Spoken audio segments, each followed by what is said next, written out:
ताकेहांगगोंग एक छोटा सा गांव था। इस गांव के निवासी बहुत ही प्रेमपूर्वक जीवन यापन कर रहे थे, परंतु गांव के दो मुख्य परिवारों तापुतालोंग और ताकरयापर के बीच मनमुटाव चल रहा था। इन दो परिवारों में आपस में बड़ा प्रेम था, गहरी मित्रता थी, किंतु अब इन दो परिवारों के सदस्य एक दूसरे को फूटी आंखों भी नहीं सुहाते थे। इस मनमुटाव का कारण थी ताकर ताची। ताकर ताची ताकरयापर की बेटी थी। असल में हुआ यूं कि तापुतालों का बेटा ताकरयापर की बेटी ताकर ताची को भगा ले गया। इस घटना से आहत ताकरयापर का मन तापुतालों के प्रति खिन्न रहने लगा और एक दिन इस मनमुटाव ने बड़े झगड़े का रूप ले लिया। तब गांव की पंचायत ने यह निर्णय किया कि इन दो परिवारों के झगड़े के निपटारे के लिए आबोतानी को बुलाया जाए। पंचायत की बैठक ताकरयापर के घर पर आयोजित हुई और निर्धारित समय पर आबोतानी वहां पहुंच गए। सारे लोग आबोतानी का स्वागत सत्कार करते हुए उन्हें घर के भीतर ले आए। पंचायत की बैठक आरंभ हो गई।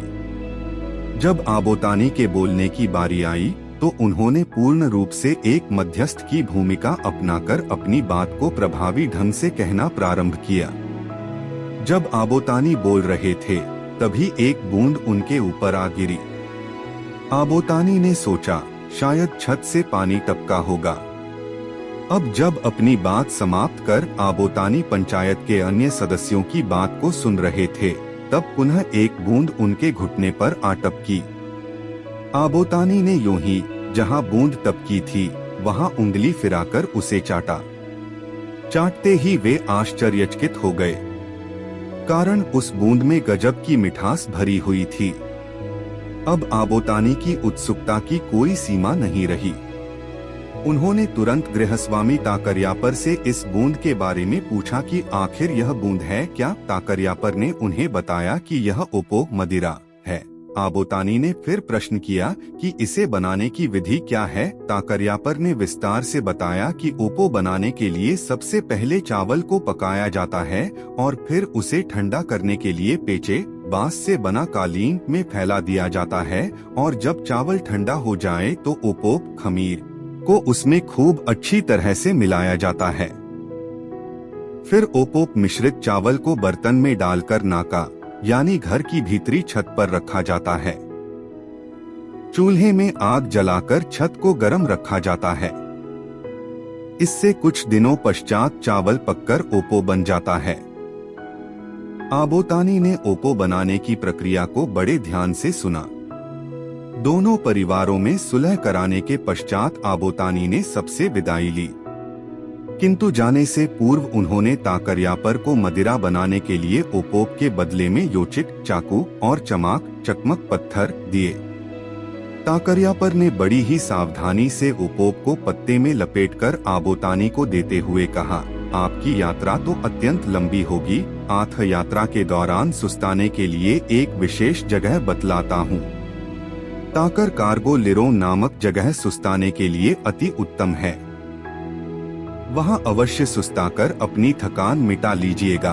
ताकरयापर से विदाई लेकर आबोतानी हंसी खुशी अपनी वापसी की यात्रा पर निकल पड़े। जब आबोतानी ताकर कार्गो लिरों पहुँचे तो ताकरयापर के कथनानुसार सुस्ताने के लिए वहां ठहर गए। वह स्थान गोल गोल शिलाखंडों से भरा हुआ था। आबोतानी सुस्ता रहे थे तो उनके मन में एक इच्छा जगी कि पत्तों में लिपटा यह ओपो दिखता कैसा होगा। आबोतानी तो थे ही जिज्ञासु प्रवृत्ति के। उनसे रहा नहीं गया और उन्होंने तुरंत पत्तों को खोल डाला। जल्दबाजी में पत्तों को खोलते समय अचानक ओपो पत्थरों की दरार में गिर गया। अब होना क्या था।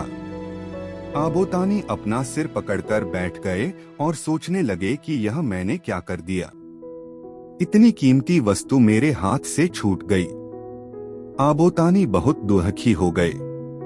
ठीक उसी समय बुंके नामक एक चूहा वहां से गुजर रहा था।